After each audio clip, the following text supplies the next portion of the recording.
자, 오늘 말씀 봅니다. 오늘 말씀의 제목은 치료하는 광선입니다. 모두가 치료받기를 원합니다. 말씀의 제목은 치료하는 광선, 말라기 4장 1절에서 6절입니다. 다 함께 봉독하도록 하겠습니다. 시작. 만군의 여호와가 이르노라. 보라, 영광로 불같은 날이 이르리니 교만한 자와 악을 행하는 자는 다 지푸라기 같을 것이라. 그 이르는 날에 그들을 살라 그 뿌리와 가지를 남기지 아니할 것이올 때 내 이름을 경외하는 너희에게는 공의로운 해가 떠올라서 치료하는 광선을 비추리니 너희가 나가서 외양간에서 나온 송아지같이 뛰리라. 또 너희가 악인을 밟을 것이니 그들이 내가 정한 날에 너희 발바닥 밑에 저와 같으리라. 만군의 여호와의 말이니라. 너희는 내가 호렙에서 온 이스라엘을 위하여 내 종 모세에게 명령한 법 곧 율례와 법도를 기억하라. 보라, 여호와의 크고 두려운 날이 이르기 전에 내가 선지자 엘리야를 너에게 보내느니 그가 아버지의 마음을 자녀에게로 돌이키게 하고 자녀들의 마음을 그들의 아버지에게로 돌이키게 하리라. 돌이키지 아니하면 두렵건대 내가 와서 저주로 그 땅을 칠까 하노라 하시니라.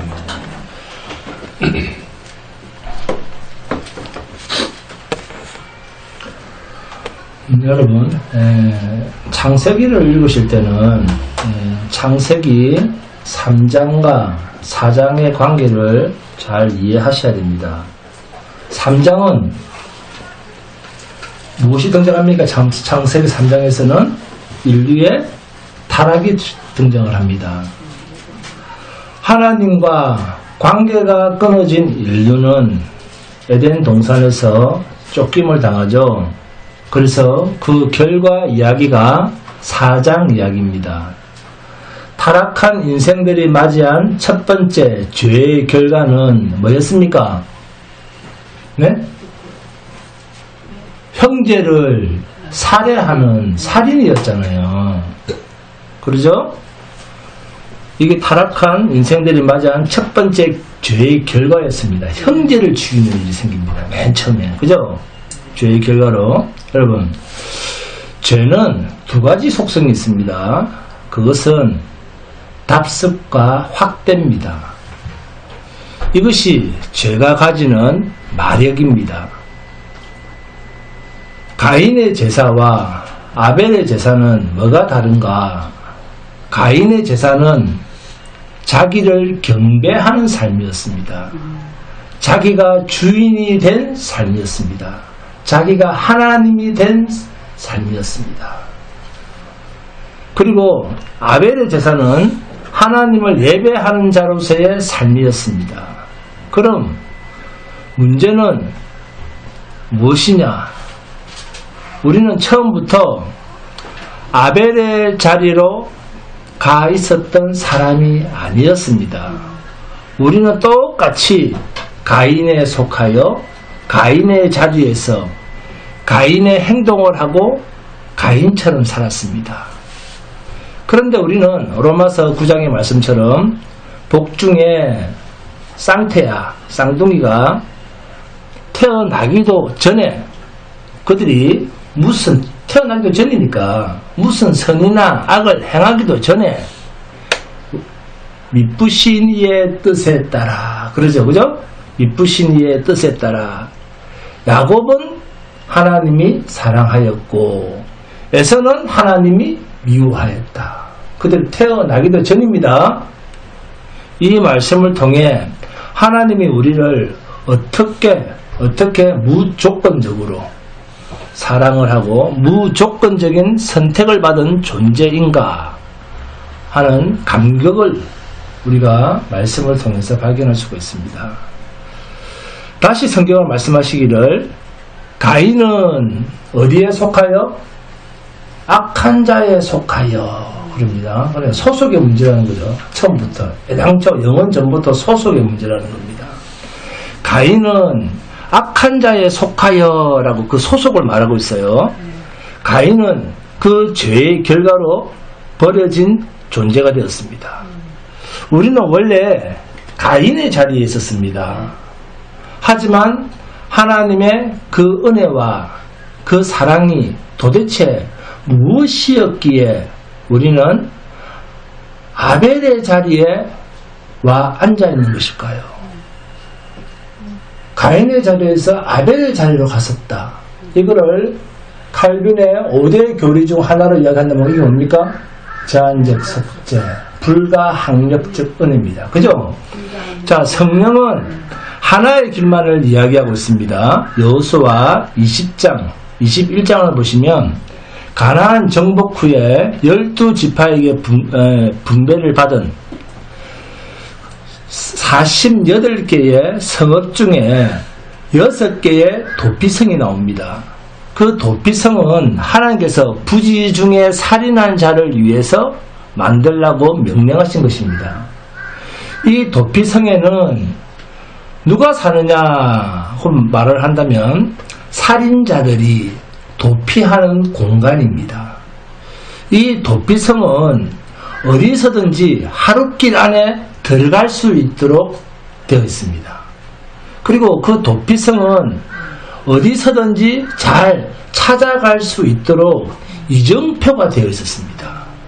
살인한 자들이 이 도피성에 들어가게 되면 그곳에서 보호를 받습니다. 그러나 그곳에서 나오면 죽임을 당합니다. 그러나 그곳에 있는 동안 안전합니다. 여기서 영원히 자유가 되는 시기가 언제냐라고 하면 그 안에 대제사장이 죽으면 그곳에서 그들이 나올 수가 있습니다. 나올 수가 있고 자유로운 몸으로 자기 집으로 돌아갈 수가 있습니다. 이것이 우리에게 예비하신 유일한 공간인 구원의 통로가 되는 도피성의 원리입니다. 이 도피성은 여러분 잘 아시는 대로 예수 그리스도를 상징합니다.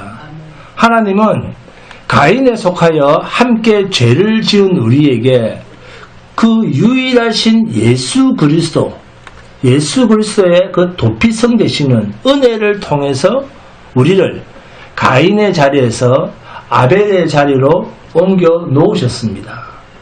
이렇게 사망에서 생명의 은총을 받은 우리가 어떻게 아벨의 삶을 살아야 할 것인가, 살아야 되는가 하는 문제입니다. 창세기 4장 10절을 봅니다. 창세기 4장 10절에 이르시되 네가 무엇을 하였느냐, 내 아우의 핏소리가 땅에서부터 내게 호소하느니라. 여기서 이 핏소리가 등장을 하는데, 피는 히브리어로 담이라고 하는 말입니다. 담. 우리 담벼락 할 때 그 담 있죠? 담이라고 하는 말이 피란 뜻이에요. 히브리어로. 10절에 나오는 피를 히브리어 원문에서 보면 그 피가 단수가 아니라 피들이라고 복수로 나옵니다. 왜 그랬을까? 이것은 무엇을 예견하는 그림자이냐 하면 끊임없이 이어지는 살인들을 예고하는 내용들입니다. 그렇기 때문에 가인의 문화와 가인의 역사는 끊임없는 무슨 역사? 살인의 역사인 것입니다. 아직까지도 계속 죽고 죽이잖아요. 이게 살인의 역사, 가인의 역사입니다. 이 모양 저 모양으로 양태는 다르지만 끊임없이 네가 죽어야 내가 사는 그 역사입니다. 이것이 가인의 역사입니다. 그래서 인류는 크게 두 문화로 갈라집니다. 가인의 문화와 아벨의 문화, 이렇게 갈라집니다. 그렇게 가인과 아벨의 사건은 단순한 형제의 살인이 아닙니다. 온 인류가 크게 두 가지의 줄기로 나누어집니다. 우리들은 천만다행히도 도피성이신 예수 그리스도의 은혜로 이 자리에 앉아 있을 수 있게 된 것입니다. 그러나 문제는 이 피들, 성경은 이렇게 증언하고 있습니다. 요한계시록 6장 9절에 다섯째 인을 떼실 때 내가 보니 하나님의 말씀과 그들이 가진 증거로 말미암아 죽임을 당한 영혼들이 제단 아래에 있어. 죽임을 당한 영혼들이 어디에 있습니까? 제단 아래에 있습니다. 이들이 왜 죽었죠? 구절을 보면 하나님의 말씀과 그들이 가진 증거로 말미암아 죽임을 당한 영혼들이 제단 아래에 있어. 제단 아래에 있습니다. 10절에 큰 소리로 불러 이르되 거룩하고 참되신 대주제여 땅에 거하는 자들을 심판하여 우리 피를 갚아주지 아니하시기를 어느 때까지 하시려 하나이까 하니. 여기 헬라어로 데스포테스라고 합니다. 데스포테스 대주제여. 데스포테스 대주제여라는 말은 황제에게만 붙이는 유일한 단어입니다. 이 단어를 요한이 채용을 합니다. 왜 그렇게 했을까요? 당시 세상의 중심은 뭐였습니까? 로마였죠. 팍스 로마. 그죠? 로마였고, 로마의 중심은 황제의 보좌였습니다. 여기에서 세 가지가 생성이 됩니다. 통치와 심판과 권능이 이 보좌로부터 시작이 됩니다. 그래서 세상의 중심은 로마 황제의 보좌로부터입니다. 그죠? 그러면 오늘날에는 지금 팍스 아메리카니까, 그죠? 미국 대통령 보좌 중심으로 흘러나가는 거죠. 그런데 자, 요한이 이 단어를 채용하는 이유는 아니다. 더 진정하고 더 궁극적인 온 우주의 보좌의 중심은 하나님이시다. 그분이 진정한 심판자요, 그분이 진정한 권능자요, 그분이 진정한 통치자이시다. 그래서 그분께 데스포테스, 대주제여 땅에 거하는 자들을 심판하여 우리 피를 갚아주지 아니하시기를 어느 때까지 하시려 하나이까. 그렇게 이야기를 하는 거예요. 아직도 모순과 몰 이해와 억울함 속에 죽임을 당한 하나님의 말씀대로 살다가 세상에서 손해보고 죽어간 수많은 영혼들의 원한의 문제가 해결되지 않고 있습니다. 그래서 제단 아래서 이 피부름의 소리가 하늘을 찌르고 있다는 겁니다. 16장 4절을 보시면 이 피부름의 장면이 이렇게 바뀝니다.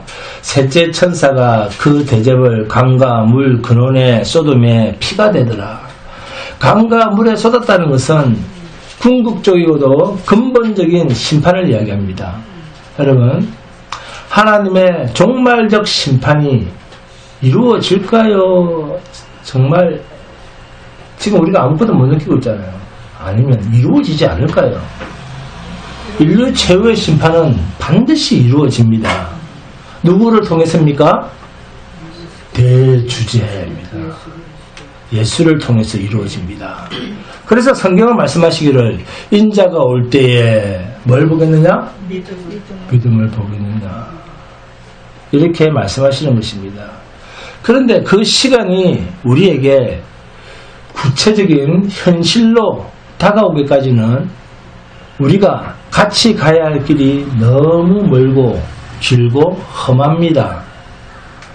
주님 오시는 그날까지, 아니 1차적으로 우리의 육체적 생명이 끝나는 그날까지의 모든 인생의 여정과 과정 속에 우리에게 남겨진 숙제가 있습니다. 뭘까요? 주의 날, 때가 가까웠음을 적극 알리며 전도하며 노아처럼 사는 거예요.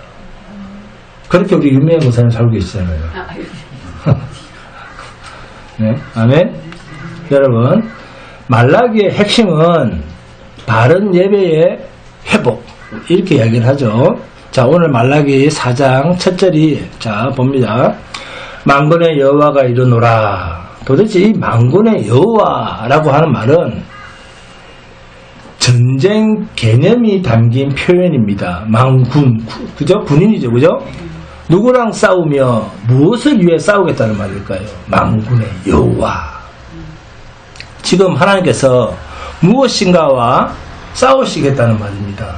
그래서 만군의 여호와, 군대의 여호와라고 합니다. 그러면 그 싸울 대상이 누구며 또 누구를 위해서 싸우시겠다는 말일까요? 누굴까요? 우리입니다. 바로 만군의 여호와라고 하는 말은 내 백성이 된 이스라엘 백성들을 향해서 내가 너희들이 살고 싶은 대로, 너희들이 가고 싶은 대로 내가 가만히 두지 않겠다, 그 뜻입니다. 그러니까 누구랑 전쟁이다?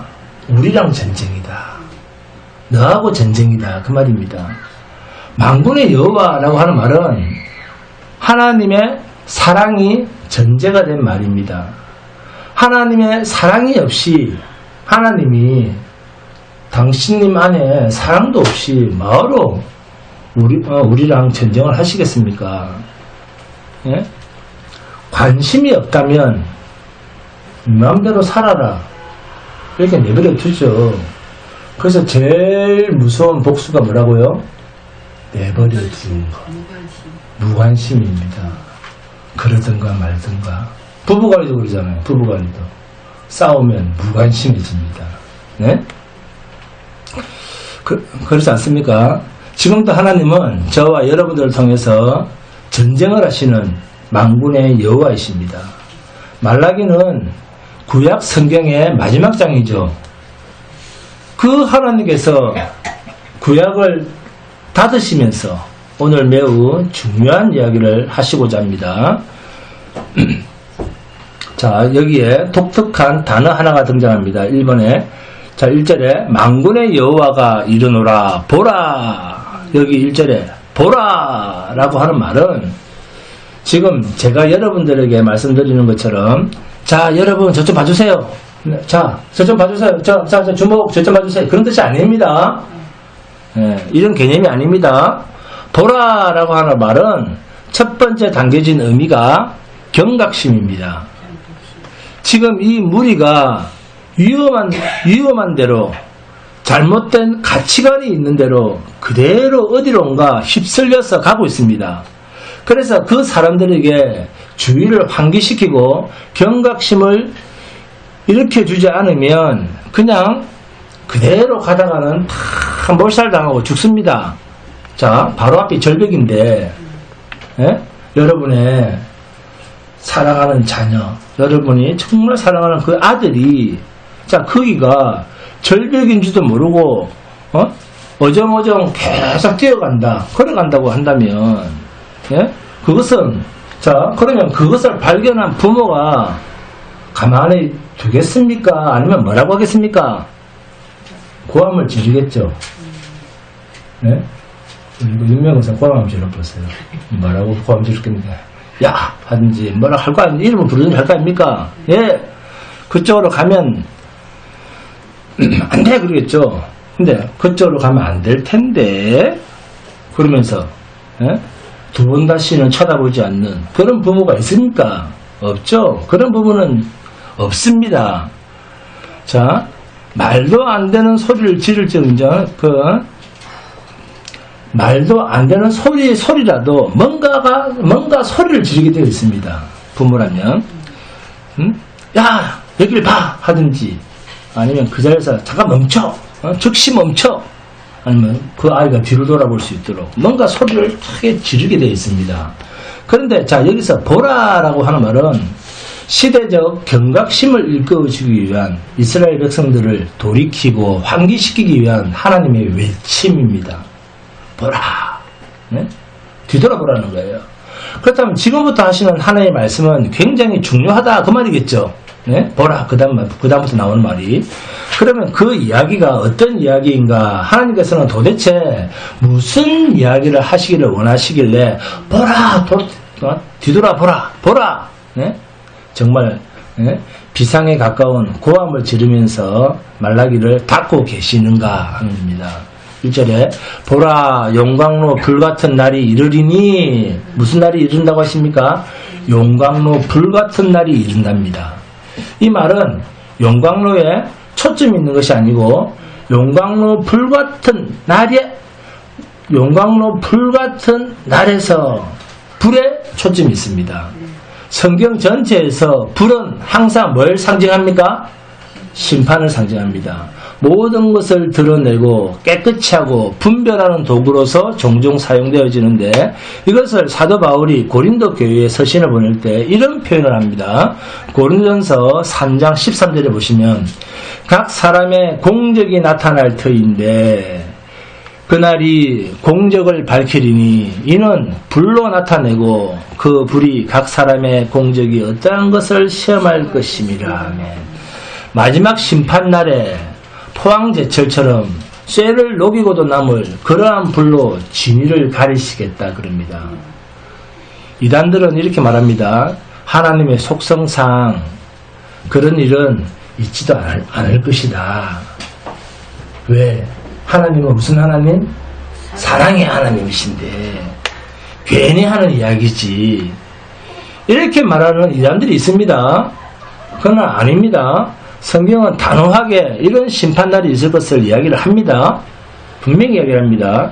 이런 심판날은 반드시 옵니다. 여러분, 이런 심판날이 있다는 사실을 인정하고 믿습니까? 네, 맞습니다. 이런 심판날은 반드시 있습니다. 그런데 그날에 고린도전서 3장을 보니까 그날에 모든 공적을 드러내시겠다 하십니다. 그런데 그때 두 종류로 나누어집니다. 말라기서 4장 1절을 보니까 첫째, 교만한 자와 악을 행하는 자가 등장을 하고 둘째, 2절을 보시면 내 이름을 경외하는 너희, 그죠? 즉 하나님의 이름을 경외하는 자로 구분이 됩니다. 자, 그럼 성경에서 악한 자, 교만한 자를 이야기할 때는 어떤 인생을 사는 자를 악한 자, 교만한 자라고 이야기를 합니까? 성경에서 악한 자다, 교만한 자다 이야기할 때 그 사람을 어떤 자를 그렇게 이야기를 하죠? 못된 짓하고 남의 것 훔쳐먹고 빼앗아 먹고 식탐을 부리는 그런 자를 이야기할까요? 아니면 잘난치 하는 사람들일까요? 아니죠. 그런 윤리나 도덕적인 개념이 아니죠. 성경은 그게 아니라 하나님을 인정하지 않고 예수 그리스도를 영접하지 않는 모든 자를 통칭해서 뭐라 부릅니까? 악한 자라고 부릅니다. 예수를 믿지 않는 자를 뭐라 부른다? 교만한 자라 부른다니까요. 이야기를 하는 거예요. 그래서 예수를 믿지 않는 것이 뭐니라? 죄니라. 예수를 믿지 않는 게 죄입니다. 즉 자기 인생의 기초를 자기 위에 쌓아가는 인생, 이들이 죄인이라는 거예요. 그러면 하나님의 이름을 경외하는 자는 어떤 자일까요? 예수 그리스도의 공로를 믿고 하나님을 내 주인으로 받아들여서 그 기초 위에 자신의 인생을 쌓아가는 사람들. 아시겠습니까? 그래서 왜 불이 나오느냐고 하면 이 불은 진위를 가리는 심판의 날에 임할 것인데 마태복음을 보면 이런 비유가 나옵니다. 두 사람이 집을 짓습니다. 집을 지었는데 어느 날 갑자기 폭풍우가 몰아치고 비바람이 불고 창수가 일어납니다. 그래서 싹 쓸어갑니다. 그런데 한 집은 멀쩡하게 남아있고 한 집은 다 무너져서 흔적조차도 없습니다. 그래서 집을 지을 때 재료를 잘못 썼나? 비싼 걸 써야 되는데 싼 걸 썼나? 아니면 구조가 잘못되었나? 이렇게 조사를 해봤더니 아예 처음부터 썰려간 집은 기초가 잘못되었다는 거예요. 네? 어디에다 집을 지었느냐 하면 어디다가? 그렇습니다. 모래 위에 집을 지었답니다. 그래서 이 집은 왜 안 무너졌지 하고 조사를 해보니까 이 집도 재료를 쓴 거나 다 똑같이 비슷하고 가격도 비슷한데 처음부터 그 집은 어디? 반석이야. 천재다. 네, 박수. 네, 다 반석 위에다가 집을 지었다는 겁니다. 우리가 주로 어디서 속는가 하면 자, 찬송가 가사 중에 후렴이 이런 대목이 있습니다. 잘 짓고 잘 짓세 우리 집 잘 짓세. 자, 여기에만 우리가 포커스를 맞춘다는 거예요. 그래서 인생을 집짓는 싸움으로 이해를 합니다. 그건 아닙니다. 인생은 집짓는 싸움이 아니고 기초의 싸움입니다. 기초. 집짓는 싸움이 아니고 기초의 싸움이다. 어디에다가 인생의 집과 틀을 쌓아가느냐, 그리스도의 영접과 고백 위에 신앙과 인생을 쌓아가느냐, 아니면 자기 기반 위에 인생의 집을 지어가느냐, 이 싸움입니다. 여기서 무너지고 갈라지는 거예요. 그래서 여기서 막히고 교만한 자라는 것은 무슨 뜻인가 하면 하나님을 인정하지 않고 하나님을 거부하고 내 주목을 믿겠다 그러면서 예수 그리스도를 영접하지 않는 모든 자를 어떤 자라 부른다? 교만한 자, 악한 자라고 이야기를 합니다. 그러면 이 교만하고 악한 자의 결말은 어떻게 되는가? 첫째 1절입니다. 교만한 자와 악을 행하는 자는 다 지푸라기 같을 것이라. 그 이르는 날에 그들을 살라. 그 뿌리와 가지를 남기지 아니할 것이로되. 가지와 줄기만 잘라 나가도 해가 돌아오면 뿌리만 남아있어도 순이 돋고 싹이 납니다. 그런데 오늘 여기서 뭐라고 표현하고 있습니까? 뿌리채 뽑아버려라 그랬습니다. 그러니까 이 말은 완전한 멸망과 완전한 소멸을 이야기합니다. 언제?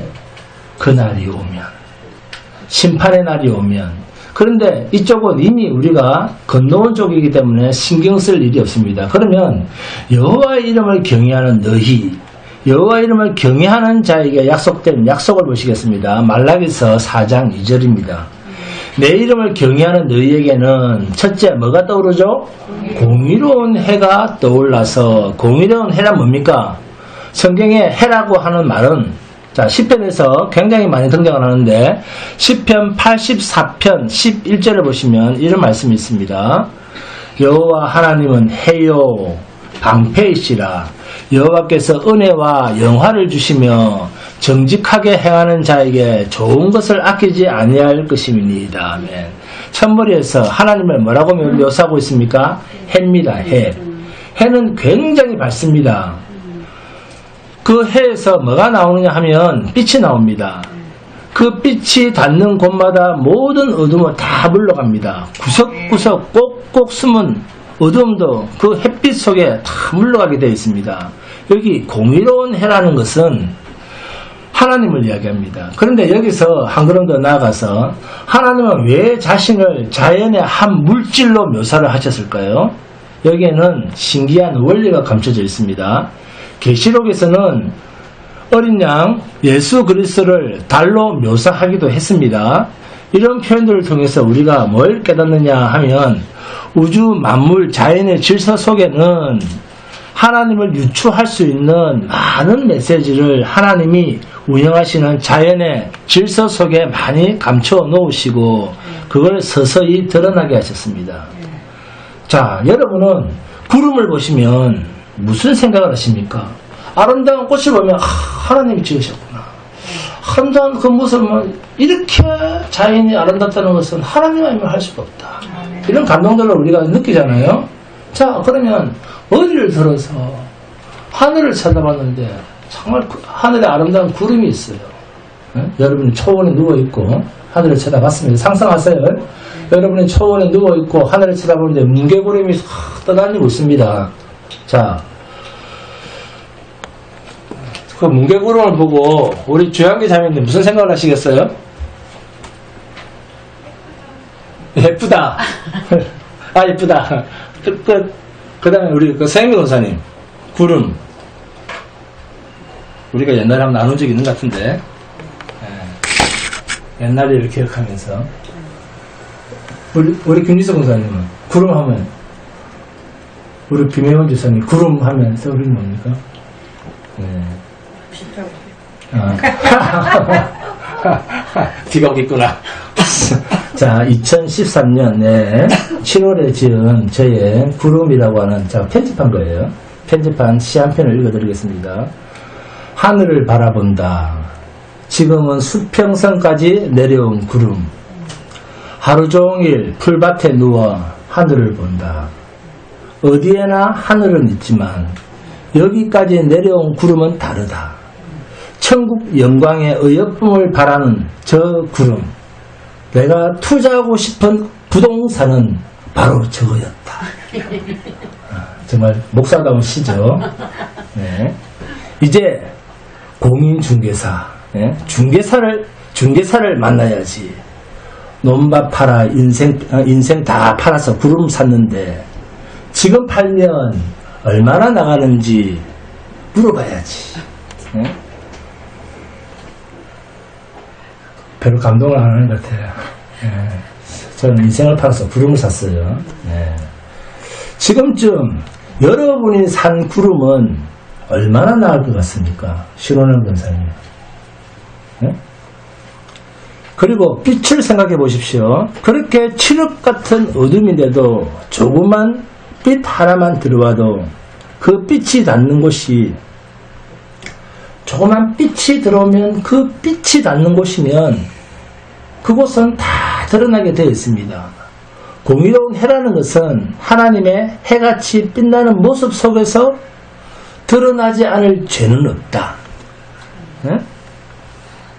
드러나지 않을 행위는 없다, 그 말씀입니다. 이것이 공의로운 해입니다. 자, 그 다음입니다. 계속해서 말라기서 4장 2절입니다. 내 이름을 경외하는 너희에게는 공의로운 해가 떠올라서 치료하는 광선을 비추리니. 이 말라기서 4장 2절을 어디서 많이 보는가 하면 병원에 가면 이 말씀 액자가 많이 걸려 있습니다. 그리고 한의원을 가도 많이 걸려 있습니다. 치료하는 법, 광선. 이거 좋아합니다, 이런 거. 내 시작은 미약하여서나 내 나중은 이거는 식당에 많이 붙어 있습니다. 이건 병원에 많이 붙어 있어요. 자, 치료하는 광선은 병원에 많이 붙어 있는 액자들이에요. 그래서 많은 사람들이 이 치료하는 광선을 어떻게 이해를 하고 있는가 하면, 우리 그 악물에서 병원에 보셨어요? 왜 웃으세요? 예, 병원에 가면 방사선을 쪼일 때, 방사선을 쪼일 때 쓰는 그런 광선점으로 우리가 이해하는 경우가 많습니다. 그런데 그 광선이라는 단어 앞에 조그맣게 이렇게 가로 닫고 이 풋노트가 적혀 있죠. 이 2번이 아래에서 뭐라고 설명을 하고 있습니까? 날개라고 적혀 있죠. 이것을 좀 더 히브리 원문에 가깝게 번역을 하면, 날개, 사실 날개가 맞습니다. 그러면 광선을 빼고 날개를 대입시켜서 2절만 한번 봉독해 보겠습니다. 2절 다르게 봉독합니다. 시작. 내 이름을 경외하는 너에게는 공의로운 해가 떠올라서 치료하는 날개를 비추리니 너희가 나가서 외양간에서 나온 송아지같이 뛰리라 하며. 치료하는 날개, 무슨 뜻일까요? 우선 치료라고 하는 말부터 살펴보도록 하겠습니다. 여기서 말하는 치료라고 하는 말은 불치의 병을 고칠 때 나타내는 치료입니다. 배 아픈 것도 치료고 소화 안 되는 것도 치료지만, 여기서 말하는 치료는 불치의 병을 고칠 때 쓰는 치료, 이걸 이야기합니다.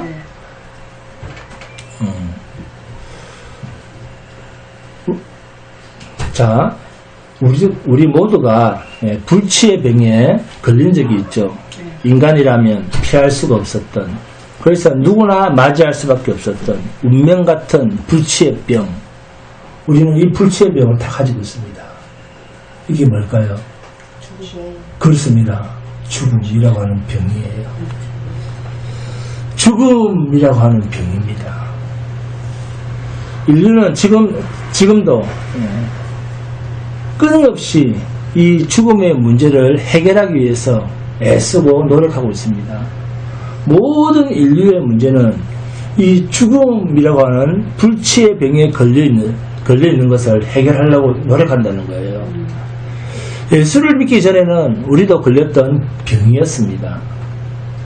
삼손을 태어날 때부터, 삼손은 태어날 때부터 뭐로 태어납니까? 나시린으로 태어납니다. 나시린이라고 하는 것은 구별되어진 자, 그 뜻이에요. 오늘날로 말하면 성도입니다. 성도라고 하면 구별된 자 그런 뜻이에요. 그런데 구약에서 이 나시린, 그러니까 성도 이거로 나시린인데 나시린이 해서는 안 될 금지사항 3가지가 있었습니다. 첫째, 성도는 나시린은 머리에 가위를 대지 마라. 삭도를 대지 말 것. 두 번째, 포도주나 독주를 마시지 말 것. 세 번째, 시체에 뭡니까? 죽음에 손을 대지 말 것입니다. 그런데 삼손이 이 3가지 전부를 깹니다. 네? 사사기 14장에서부터 삼손이 뭘 어기느냐고 하면 시체가 된 죽음, 사자의 몸에서 단맛에 취해서 꿀을 취합니다. 그리고 그것을 부모한테도 갖다주고 어디서 생겼는지에 대해서는 말을 하지 않습니다. 시체에 손을 댑니다. 즉 죽음에 손을 댑니다. 여러분, 왜 나시린은 죽음에 손을 대면 안 될까요? 시신은 뭐에 대한 결과입니까? 그렇죠. 시신은 죽음의 결과죠. 자, 죽음은 뭐에 대한 값입니까? 죄에 대한 값입니다. 그러면 죄란 뭡니까? 하나님을 알지 못하고 하나님으로부터 떠나 있는 상태, 이게 죄입니다. 하나님으로부터 떠나 있는 상태, 이게 죄입니다. 하나님을 떠난 결과가 뭡니까? 죄입니다. 하나님을 떠난 결과가 죄요. 죄의 사선 사망입니다. 그 사망의 결과물이 뭡니까? 시체입니다. 그래서 나시린이 죽음에 손을 대서는 안 되는 중요한 메시지가 뭐냐면, 우리는 어린 양의 피로 구속함을 입고 거듭난 백성이기 때문에, 하나님의 자녀가 되었기 때문에 더 이상 사망과 죄와 죽음의 문제에 관계가 있다 없다? 없다라는 메시지가 걸려있기 때문입니다. 자, 포도주 봅니다. 포도주 머리에 삭도를 대는 것 같은 동일한 메시지입니다.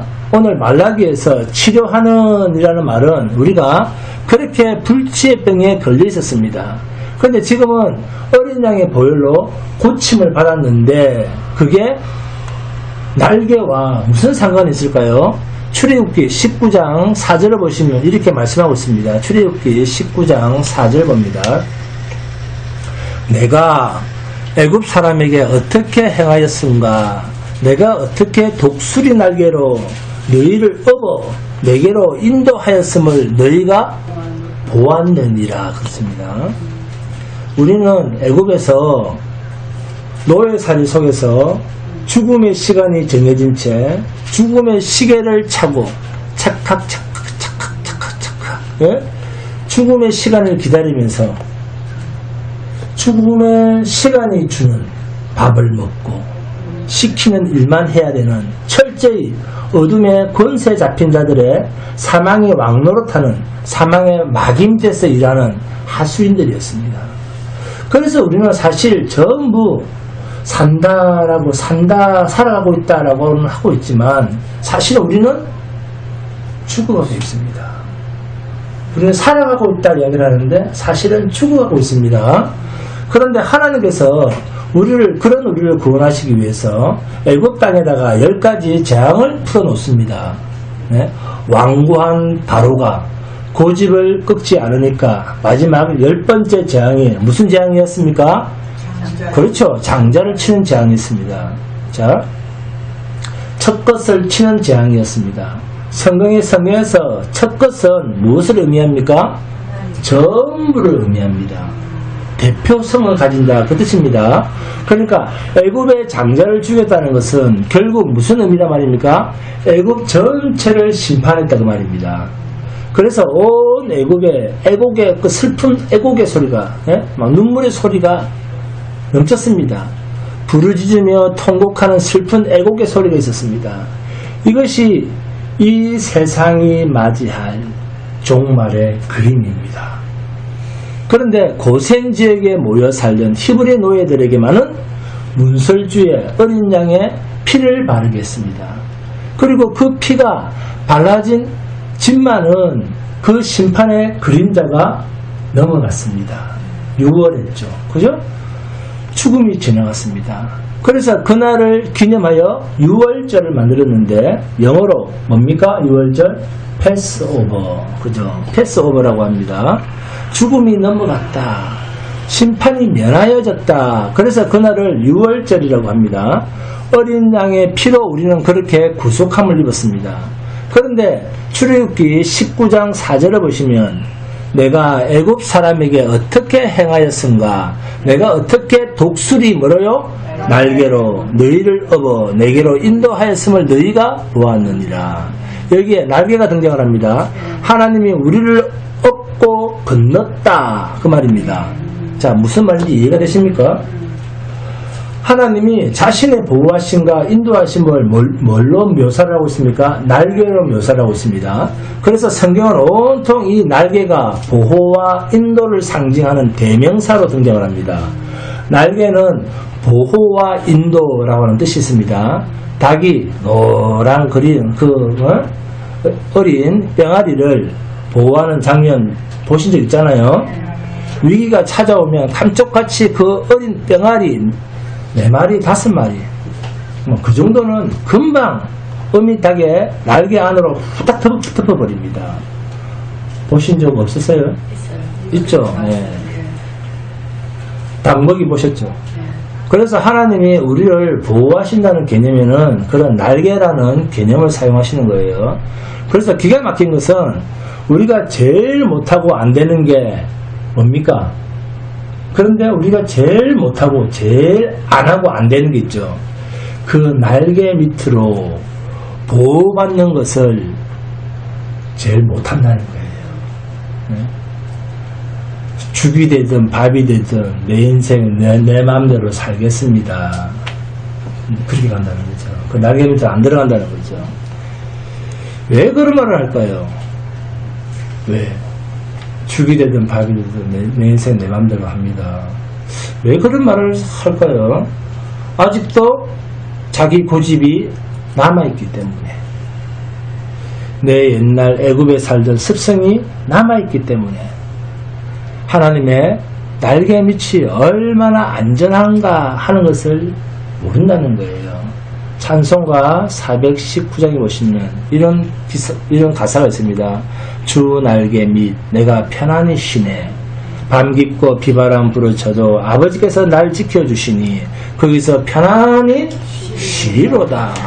주 날개 밑 평안하다. 그 사랑 끊을 자 니뇨. 주 날개 밑 내 쉬는 영혼 영원히 거기서 살리. 우리는 찬송은 이렇게 합니다. 거기서 빠져나오려고 또 몸부림, 그죠? 찬송을 이렇게 하는데 그 날개 밑에서 빠져나오려고 또 몸부림친다는 거예요. 그러면 도대체 하나님의 날개 아래서 보호를 받고 인도함을 받는다는 것이 도대체 뭘까? 자, 모세의 어머니의 경우로 예를 들겠습니다. 모세가 커가면서 아기 모세의 울음소리도 함께 커가니까 애가 클수록 목소리도 커지잖아요. 울음소리도 커지잖아요. 그걸 커가니까 그 울음소리를 더 이상 막을 수가 없으니까, 네? 막을 수가 없었고, 그래서 더 이상은 집안에서 아기 모세를 키울 수가 없었습니다. 자신의 집안에 큰 기도거리가 생긴 겁니다. 여러분도 항상 교회에 오셔서 기도 좀 하시기 바랍니다. 네. 자, 기도를 통해서 곰곰이 생각하고 하나님의 뜻 가운데서 해결하려고 하시면 해결 못할 일이 없습니다. 모세의 어머니는 신앙이 좋은 분이셨습니다. 그래서 모세의 어머니가 기도를 합니다. 하나님, 내 생명보다 귀한 내 아들 어떻게 하면 좋을까요? 이 아들을 정말 바로의 명령대로 죽여야 합니까? 기도를 하다가 결심을 합니다. 열심히 정성을 들여서 바구니를 하나 만듭니다. 혹 바구니에 물이나 셀까봐 엽청을 바릅니다. 이것이 노아가 산에서 배를 만들 때 그 모습이랑 똑같습니다. 그리고 그 안에다가 강보에 아기 모세를 싸서 거기에 누입니다. 그리고는 강가로 갑니다. 강가로. 그리고 자신의 생명보다 귀한 아기를 강물에 띄어 흘러 보냅니다. 이게 하나님께 맡기는 거예요. 여러분이 모세 어머니의 심정으로 여러분이 생각하시는 가장 소중한 것을 가슴에 안고 강으로 가고 있다고 한번 생각을 해보세요. 그리고 강가에 서서 무엇을 이 강에다가 띄어 보낼 것인가 하는 것을 생각해 보시기 바랍니다. 강물에 띄었다라고 하는 말은 내가 어떻게 할 수 없는 가장 중요한 어떤 문제를 하나님께 다 맡겼다 그 말입니다. 이것이 하나님께 보호를 받는 소중한 믿음의 태도입니다. 여러분의 남은 인생과 시간에도 하나님의 날개 밑에 피난처 되시는 그분의 날개 밑에 거할 줄 아는 순종이 있고 믿음이 있기를 바랍니다. 오늘 본문 중 한 구절을 더 봅니다. 말라기서 4장 4절에서 5절입니다. 너희는 내가 호렙에서 온 이스라엘을 위하여 내 종 모세에게 명령한 법 곧 율례와 법도를 기억하라. 보라, 여호와의 크고 두려운 날이 이르기 전에 내가 선지자 엘리야를 너에게 보내리니. 여호와의 크고 두려운 날이 이르기 전에 누구를 보낸답니까? 엘리야를 보낸다고 합니다. 이것은 역사적이고 실제적인 엘리야를 말하는 게 아니에요. 마태복음 17장 보시면 이런 말씀이 있습니다. 마태복음 17장 10절에서 13절 함께 있습니다. 마태복음 17장 10절에서 13절 시작. 제 아들이 묻자와 이르 가로되 그러면 어찌하여 서기관들이 엘리야가 먼저 와야 하리라 하나이까? 예수께서 대답하여 가라사대 엘리야가 과연 먼저 와서 모든 일을 회복하리라. 내가 너에게 말하노라. 엘리야가 이미 왔으되 사람들이 알지 못하고 임의로 대우하였도다. 인자도 이와 같이 그들에게 고난을 받으리라 하시니 그제야 제 아들이 예수의 말씀하신 것이 세례 요한인 줄을 깨달으니라. 세례 요한은 누구라고요? 엘리야는 누구죠? 정확하게 예수님께서 세례 요한을 뭘로 말씀하셨습니까? 엘리야입니다. 그래서 이 말은 역사적 인물이었던 엘리야를 말하는 것이 아니라 바로 세례 요한이 올 것을 이야기하는 거예요.